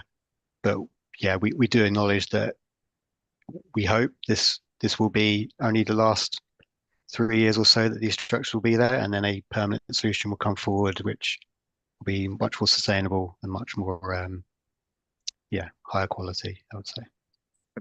And just in terms of that 3-year period, is there, I guess, how do we enforce it that this will be the last time that the college can come back and ask for another temporary, rather than actually spending some money, despite difficult times, to make those structures permanent? Yeah, so you'll see on the decision notice, there is a condition that the land needs to be returned to its previous state by the end of 19th November 2027, which is similar to the condition which is on there now, but just with the years extended. Now, we would have been within rights to refuse this permission on the basis that, you know, it run its course, if you like. We are trying to be as flexible as possible with that knowledge of what the college is currently going through, the pressures it faces. There's nothing stopping the college from coming back in 3 years and asking for another temporary consent. But I think what we've tried to make clear here is there needs to be something tangible to show that a permanent solution is in progress. So we can't prejudge a future application. I suppose the way I would demonstrate is if the college comes back in 3 years and they say we've been through pre-app, we've got our design, we just need to submit it and we need a year or two to build it, we would be in a much better position to say, okay, that is the justification for another 3 years. What we're trying to avoid is essentially what's happened previously, where we granted the 5-year consent on the basis that there would be a full redevelopment of the site, which just never materialized. So yeah, if we come back in 3 years and there's been no steps towards that, then we would have the power through our enforcement team to ensure that the building comes down at the end of that period. I hope that answers your question. Yes, thank you very much. Thank you. Councillor Masters. James has just Councillor Beckles has just brilliantly asked my 2 questions. So I cede. Excellent. Councillor Zingverdi. Just following on to Councillor Beckles' statement, in the sense that on page 205, there is a planning statement, and I'm just wondering if the 3 years we've looked at have something to do with it, because in a sense, with the merger with New College, could this be the reason why we feel that we could have granted this application just for the 3 years? Because there's a long 3-page, 4-page statement, isn't there? So I'm just conscious of the fact which might have an impact long-term on the site itself. Is that the quotation from the National Planning Policy Guidance, which says that it will rarely be justifiable to grant a second temporary permission? Right. Let's leave it there. Councillor Griffiths, I see your hand as well. Yes, in relation to what's on page 206 and to what you outlined earlier, further down the line, New Vic appears to have such growth and to have so much of its specialist teaching spaces in the permanent buildings that there doesn't seem to be very much manoeuvre for any future building. And I'm hoping you're already starting to talk to council staff about how on earth that could be done. Not that I'm against the growth. I mean, obviously, staying on at 16 and entry to higher education above the national average for a generation is a great achievement. Everybody involved should be proud of it. Yeah, just to come back on that, with the merger, clearly there is the opportunity of growth between the two. They've got quite complementary curriculums, but with population growth in Newham, just simple natural growth, there will be, we hope, growth in students that will need to be accommodated. If it wants to take that growth, it can't at the moment because of the recent merger, and it needs to put in place a proper estates review of the whole campus alongside Newham College to enable it to then look at how it can replace the temporary buildings. And in doing that, it may increase the amount of floor space to be able to meet the needs in the future.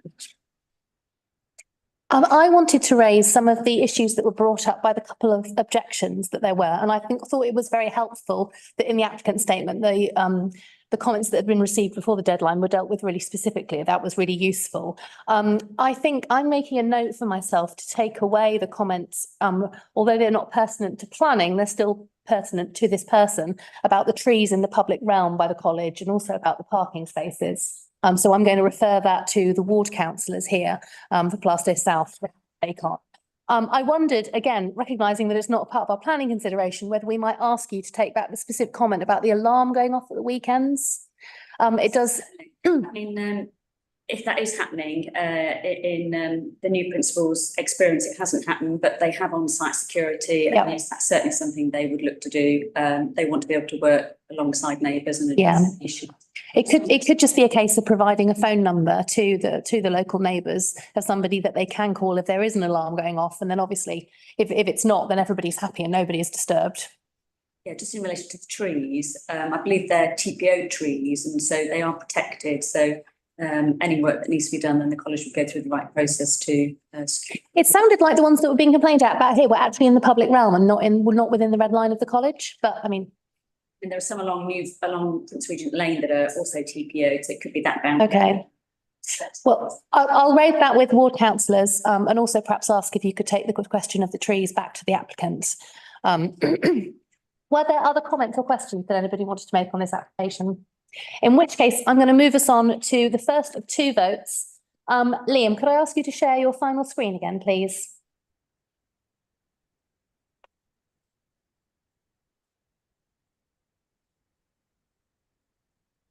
So just a reminder, we've treated this as one application because it's the one site, but because it's for two separate buildings, we'll vote first of all on the first recommendation, which has got the reference 24-01804 VAR, where we're asked to note the contents of the update report and resolve to agree the reasons for approval, etc.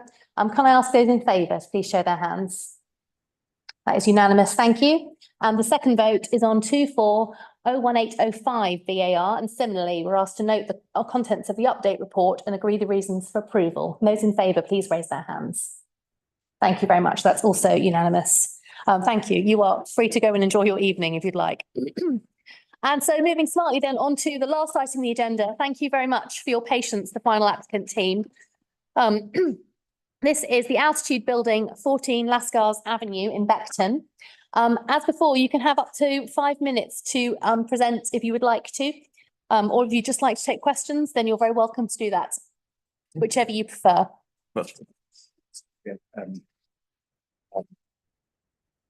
Would you like to speak, or would you just be available for questions? Is it okay if I? You can have up to 5 minutes. Always like chatting to you guys.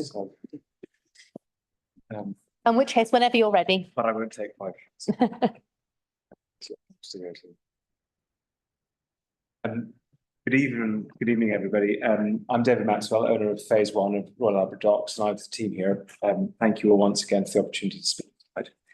We invested in RAD in March 2023, and over the last 18 months, we've engaged in positive discussions with members, planning highways and design officers to ensure we can fulfil our proposed master plan vision, that of an educational campus, a place where people can live, work and learn 365 days a year, 20 hours a day, all whilst responding to the local plan site allocation. So the first stage of educational master plan vision was the change of use application to Western blocks into 628 student bedrooms. This was unanimously approved by members in June 2024, and students are expected academic year start 2026. Ahead of construction, which is due to start early next year, our contractor, Erigal, has already set up an apprenticeship school on site in collaboration with Work. This gives young people new and professional skills, training opportunities and pastoral care, and if they complete the program, guaranteed employment. 12 students have already started the apprenticeship with another intake planned in December, and it's something we need as quickly as we have.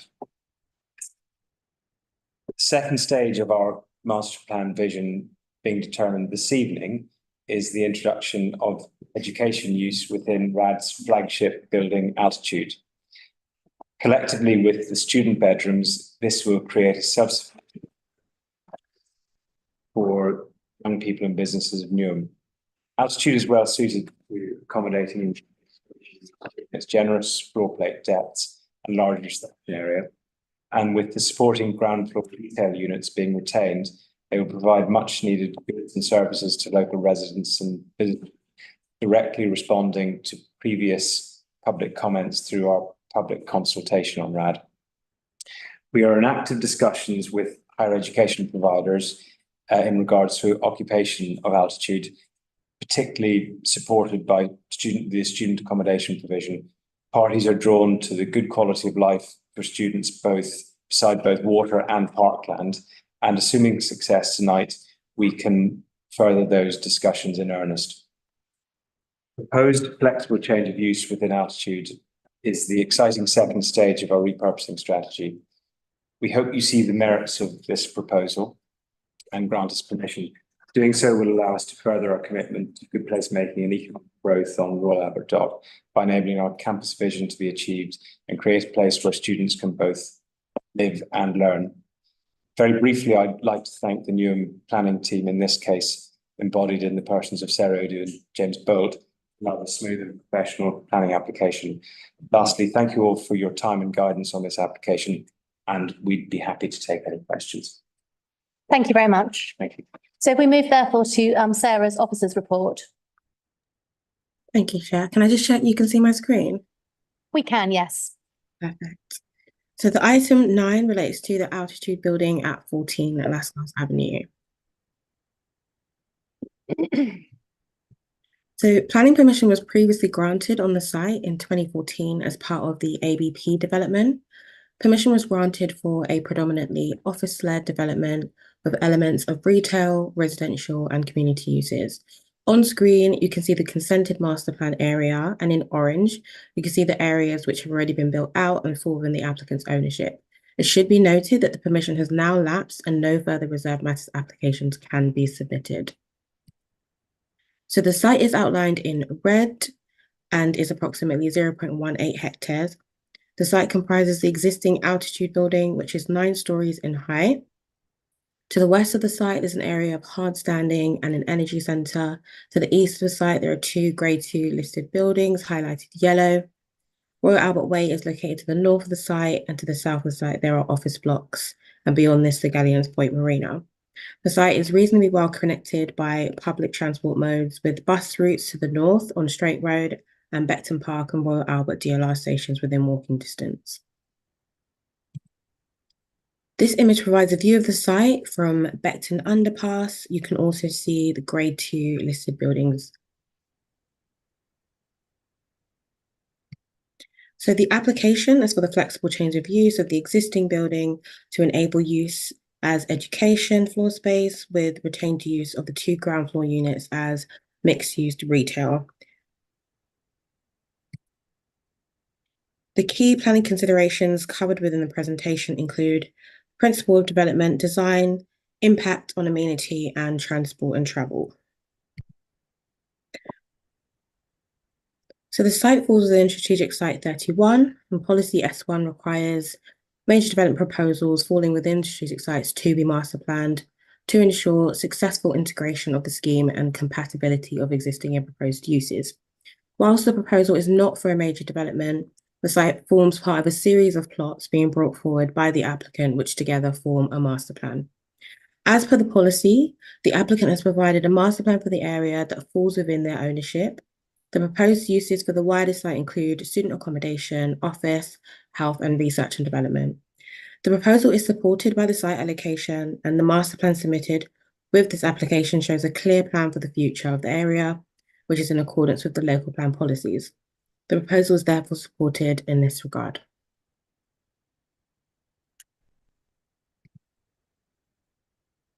Policy S5 of the local plan states that the Royal Albert North will become a new state-of-the-art business quarter of international importance for high-tech knowledge and cultural-driven industries. The existing building comprises approximately 12,000 square meters of office floor space. The retention of the office space is supported on the site as it aligns with the site allocation and policy aspirations for the area. The applicant is also seeking the retention of 600 square meters of retail / mixed-use floor space. The Class E units will provide a localized need, which will support the recently approved student accommodation scheme as well as the immediate surrounding area. Units are not considered to prejudice the town centre hierarchy, and the need for them is acknowledged through the allocation of a neighbourhood parade in the draft local plan. The proposal is therefore supported in this regard. The existing building is 9 stories in height and benefits from open plan layouts on each floor, which is well suited to the proposed use. There are no proposed design changes either internally or externally, and no changes to the scale and massing. The proposal is therefore considered acceptable in design terms. Given that there are no design changes, the proposal is not considered to give rise to harm with respect to daylight and sunlight. Submitted reports also confirm that there will be no adverse impacts with respect to noise and air quality. The proposal is therefore considered acceptable in this regard. The proposal will provide 3 blue badge car parking spaces, as well as 88 long stay and 8 short stay cycle spaces. This will be a car-free development, which will be secured by Section 106. And subject to the agreed conditions, the proposal is considered acceptable with regards to transport and travel. The proposed development with respect to the above matters is supported as detailed within the committee report.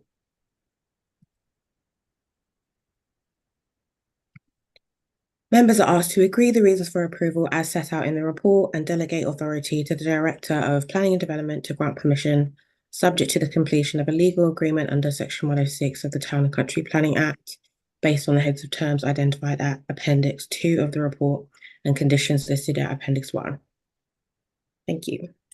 Thank you. Members, did you have any questions or comments? Councillor Masters. I'm just interested in sort of understanding who's likely to be occupying this building and how, I mean, there's talk about people being accommodated on site, what kind of numbers?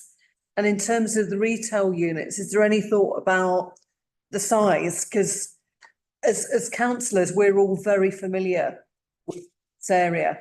And I would say that a decent retail offer is something that's sort of very much lacking in terms of the local neighbourhood. Okay, so student numbers first and the type of occupier. It'll be higher education question of whether it's multiple HEIs or one. What's an HEI? Higher education. Oh, see, okay. So basically a university, education. There is a lively industry in tertiary education, and particularly in East London. Actually, if you look at developments like Republic and Tower Hamlets, where both London originated universities and also regional universities with a London campus are basing themselves.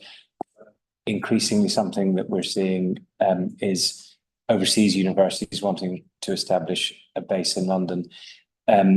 Our view for Altitude is that it can be it can be a multi-university campus, such as Public, which has 4 universities on it. Actually, Here East also accommodates 4 universities. Yeah, 4 universities. And so it may well be multiple universities occupying the same building. So in effect, a sort of serviced, the equivalent of a serviced office, a serviced university campus. In terms of numbers, the building would probably support around 2,600 enrolled students, but that would be a maximum capacity at occupation of about 1,900. Your point on retail is very well made. We want to see increased retail provision, everyday retail provision. A local shop. Last time we were here, I promised that with the student residential application, we will have a convenience store on site.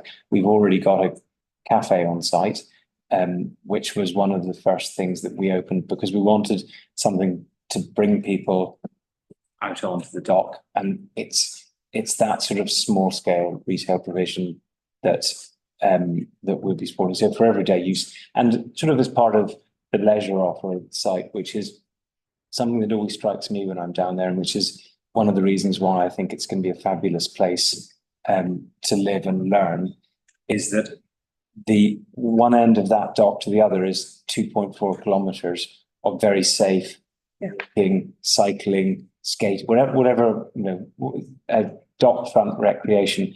If you add Royal Victoria dock into that, which when the front opens when the eastern extension of XL finishes in actually only a couple of months.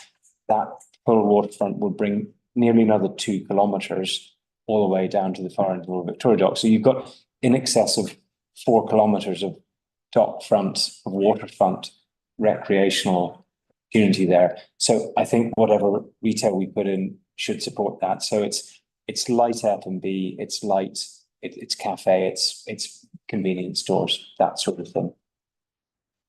Susan's actually asked the questions that I was going to ask. So so to understand, the Class E ground floor spaces in this building at the moment, are those all vacant currently? The Class E space, sorry, there is one tenant in there which has given us notice and is moving out, which is the job centre. Okay. And oh yeah, that was maybe my next question. The job centre's there at the moment, but they're moving. They've given us notice. No. And this might be a difficult question in terms of thinking about HEI tenants or equivalent education tenants. Are you in discussions with anyone there? Do you have a reasonable amount of certainty that there's market demand for what you're proposing? We believe there's market demand. I don't have the degree of conviction that I have about the student beds when I sat in front of you in June, which that's a very high point as far as I'm concerned. I think if you deliver high quality student beds in London, you will fill them just because of the dynamics of the supply and demand dynamics of bed requirements in London, particularly for students. That goes across all sectors. The HEI market, we believe to have a robust level of demand, and the initial discussions that we're having would indicate that there is a good level of demand. Okay, thank you. Were there further comments or questions from members? No, thank you. In which case, I will move us to the vote, and I can see that the final screen is already there. As before, we are asked to note the contents of the update report, resolve to agree the reasons for approval, etc. Can I ask those in favour to please show their hands? And that is also unanimous. Thank you very much for coming this evening. The only remaining item on the agenda, I think, is the date of the next meeting, which is the 19th of November. Thank you very much all. Good night. Thank you.